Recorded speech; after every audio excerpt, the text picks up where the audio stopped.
Class 8 English grammar chapter 9 voice question negative sentence voice the action or information in a sentence can be express in two ways. कोई भी action या कोई expression किसी वाक्य में दो तरह से एक्सप्रेस किया जा सकता है। We made a strange discovery. Active voice a strange discovery was made by us. Passive voice इसमें क्या है, जो वी हम सब्जेक्ट हैं, वर्ब है मेड और वर्ब का इफेक्ट किस पर पड़ा, ए स्ट्रेंज डिस्कवरी। स्ट्रेंज डिस्कवरी है ऑब्जेक्ट। जब पैसिव वॉइस बनाते हैं तो स्ट्रेंज डिस्कवरी जो ऑब्जेक्ट है वो हमारा नया सब्जेक्ट बन जाता है और helping verb according to new subject और वर्ब की थर्ड फॉर्म बाय के बाद जो पहले सब्जेक्ट था वो लास्ट में।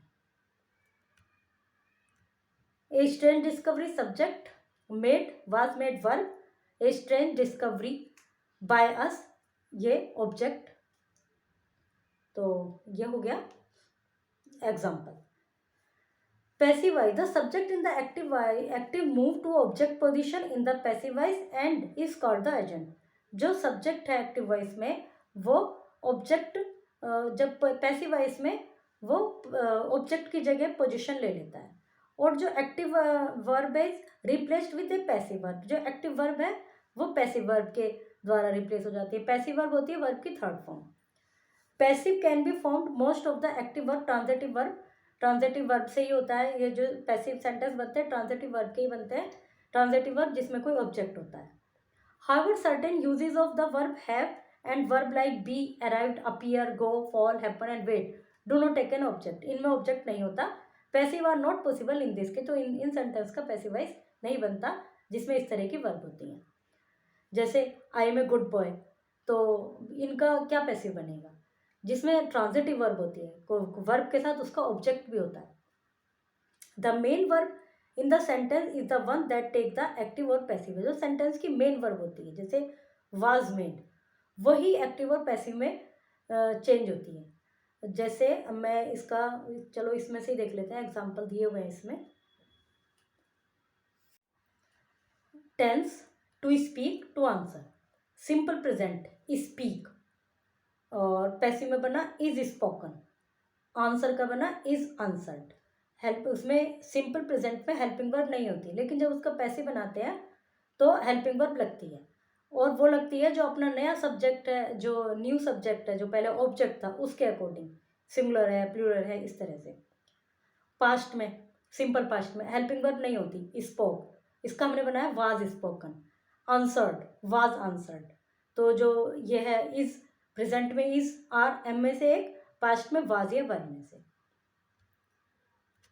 प्रेजेंट प्रोग्रेसिव मतलब कंटिन्यूअस, उसमें हेल्पिंग वर्ब होती है। केवल दो टेंस हमने अपने पिछले चैप्टर में पढ़े थे। 12 टेंस है, प्रेजेंट, पास्ट, फ्यूचर, 3 ही है, एक के 4 काइंड्स है, simple, progressive, perfect, perfect continuous. तो इसमें सभी में हेल्पिंग वर्ब होती है, केवल सिंपल पास्ट और सिंपल प्रेजेंट में हेल्पिंग वर्ब नहीं होती। तो इसमें अब जब प्रेजेंट प्रोग्रेसिव आया जिसमें कि हेल्पिंग वर्ब है, तो प्रेजेंट प्रोग्रेसिव में इज स्पीकिंग है, तो उसमें हमने इज बीइंग स्पोकन। वर्ब की थर्ड फॉर्म तो सभी टेंस में आएगी, सभी में हेल्पिंग वर्ब आएगी, सभी में मेन सब्जेक्ट जो है वो ऑब्जेक्ट की जगह चला जाएगा, जो ऑब्जेक्ट है वो मेन सब्जेक्ट बन जाएगा हमारा। जो हेल्पिंग वर्ब आएगी वो न्यू सब्जेक्ट के अकॉर्डिंग आएगी। तो इसमें वाज बीइंग स्पोकन। अभी हम क्या ध्यान रखेंगे कि जब आईएनजी वाली फॉर्म होगी तो हम BEING वर्ड यूज करेंगे। Was answering, was being answered. Present perfect, has spoken, has been spoken, has answered, has been answered. Past perfect, had spoken, had been spoken, had answered, had been answered. अब हमें क्या ध्यान रखना है कि जब हम एक्टिव से पैसिव बनाएंगे तो ये दो टेंस जो हैं जिनमें कि हेल्पिंग वर्ब नहीं होती, सिंपल प्रेजेंट और पास्ट सिंपल, उसमें भी हेल्पिंग वर्ब लगाएंगे न्यू सब्जेक्ट के according.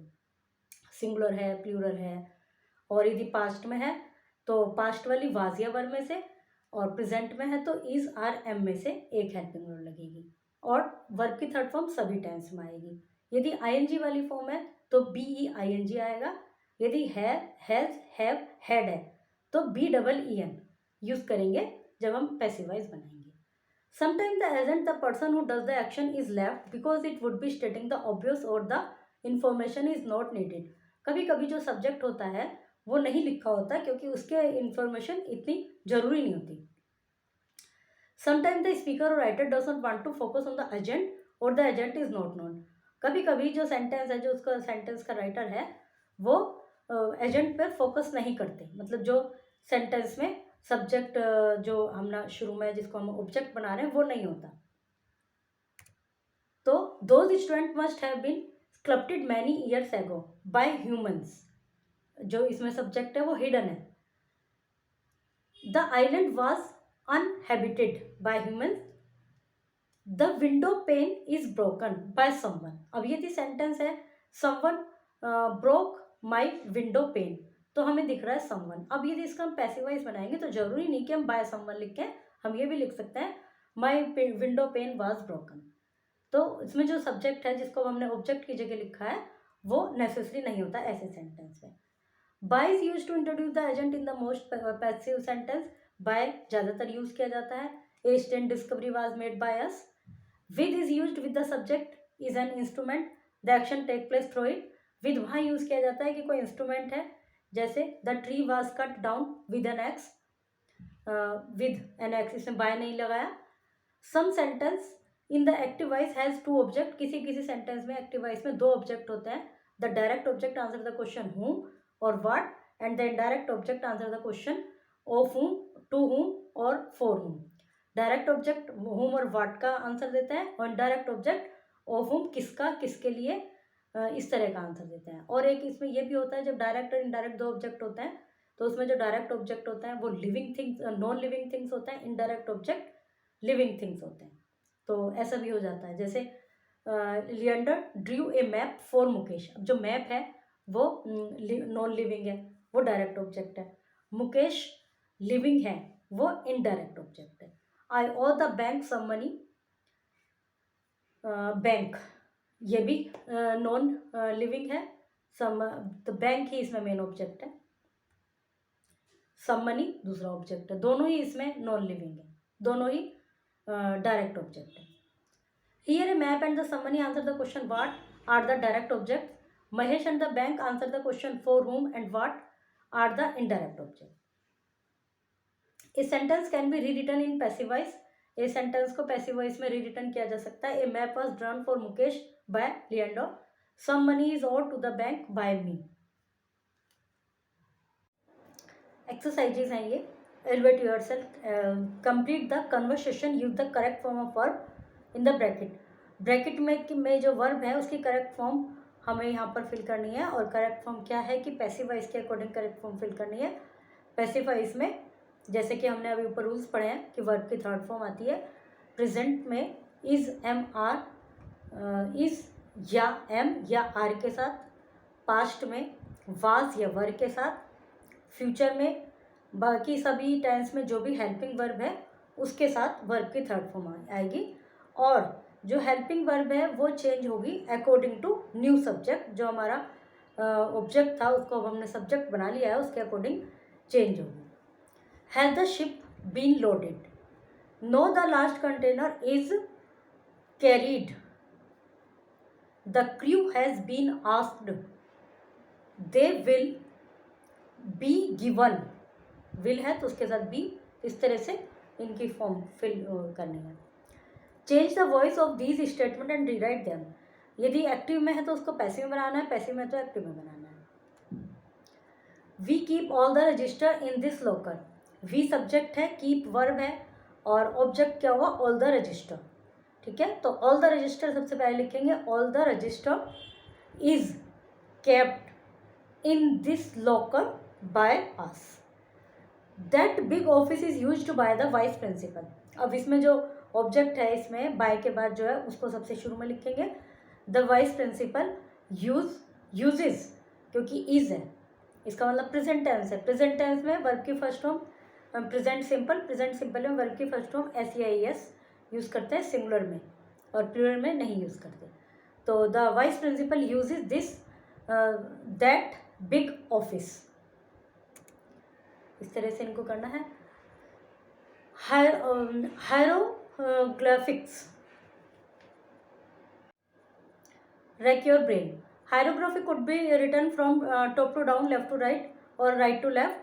While the top to down writing style is clear, it is confusing to determine the flow when it is written from left to right or right to left. So how we know which way to read it, इसको किस तरीके से पढ़े.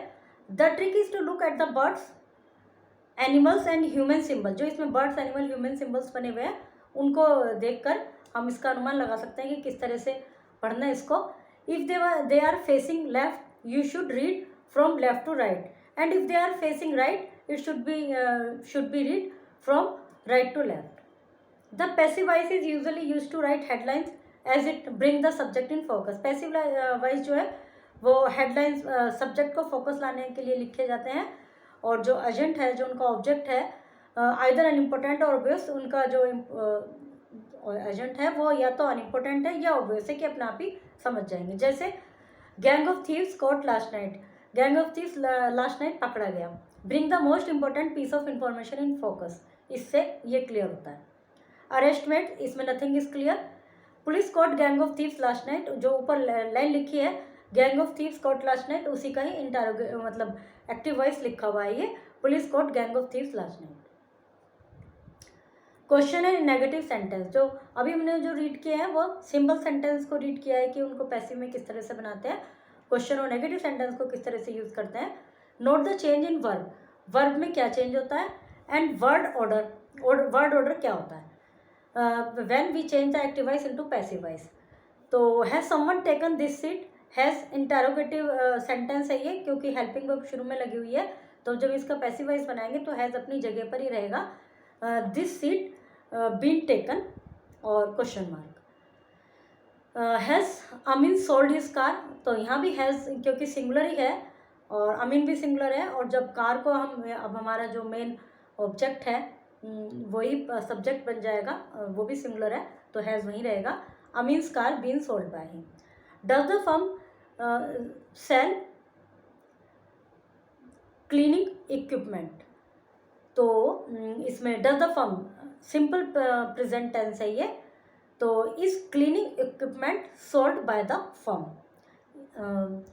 No one has taken this seat, इसमें जो verb है वो cell है. क्लीनिंग इक्विपमेंट एक मेन एक साथ हैं दोनों, मतलब क्लीनिंग जो है इक्विपमेंट की के लिए एडजेक्टिव है कि वे क्लीनिंग इक्विपमेंट, इसलिए ING से कंफ्यूज ना हो. जो सिंपल प्रेजेंट में है ये सेंटेंस, तो is cleaning equipment sold by the firm. No one has taken this seat has not been taken. Amin has not sold his car, ये नेगेटिव है उन्हीं सेंटेंस के जो ऊपर इंटरोगेटिव पढ़े हैं. Amin's car has not been sold.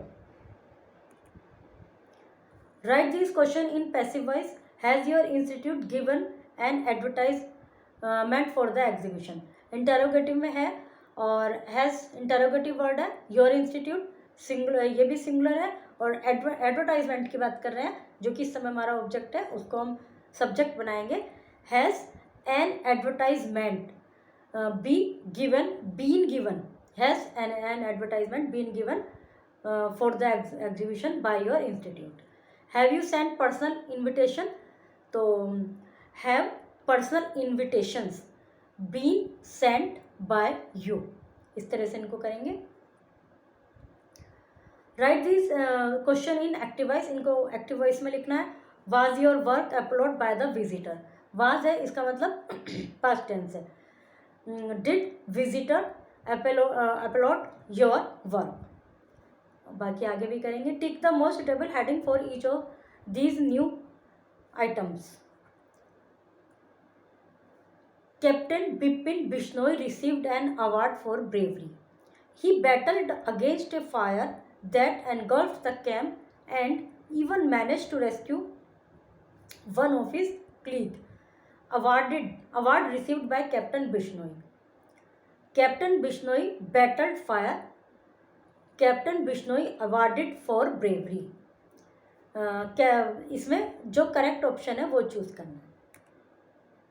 Rewrite this sentence in passive voice. फिर project work में पैसिव वॉइस में लिखना है. Father and I reported the theft to the police the next morning.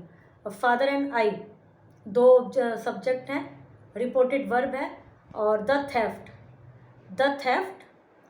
To the police report was reported by father and me in the next morning, कुछ इस तरह से बनाएंगे। मतलब जो next morning adverb of place है इसका हम स्पेस चेंज भी कर सकते हैं, लेकिन जो सब्जेक्ट है हमारे, उसके बाद वर्ब है, उसके बाद ऑब्जेक्ट है। ऑब्जेक्ट अपनी जगह पर रहेगा, फिर हेल्पिंग वर्ब, फिर मेन वर्ब, वर्ब की थर्ड फॉर्म, उसके बाद by subject. Okay, chapter is completed.